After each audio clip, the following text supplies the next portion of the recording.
Okay, this is a little bit different. We're going to show you the planting of an Eremurus robustus. Here we are, like a little spider, and it's a tall spiky plant which grows to a height of perhaps 3 to 4 foot, and some grow taller in the early summer, and it's an Eremurus robustus. Now, because it grows so tall, you can see by the plant's form that it needs to be well anchored, and that's how the roots are. It spreads out to hold the upright spike in an upright position. Now, to plant this is quite tricky, and it's a little bit different than what you normally need to do to plant it. So we're going to assume that this is your garden border, and what we're going to do is we're going to dig out effectively a shallow tray to plant this. So this is your garden border. So we're going to dig out a shallow tray here now, probably 3 to 4 inches deep, because we need to ensure that the bud is just on the surface of the ground.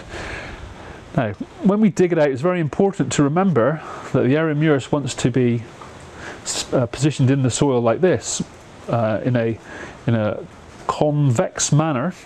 So it needs to be on a mound, and the best thing to do is when you're planting it is to put it on a mound of 50% grit and 50% soil, so it can be free draining around the base of the plant, where it's possible, if it's too wet, is likely to rot.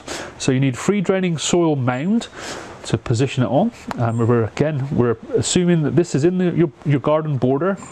So we're going to settle it down there nicely, and then we're going to cover it over with the earth of your border, so that you've just got the top of the Eremurus protruding from the ground, ensuring that the roots are all pointing down, and that you have a little bit of 50% soil, 50% grit underneath the bud of the Eremurus to ensure that it's supported, and that, most importantly, the water is free draining around that area, and it reduces the amount of the chances of rot for the Eremurus.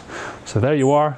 I know it's the wrong time of year, it's the right time of year, but we're in the wrong position as we're in a potting shed, but that is the principle of potting an Eremurus robustus.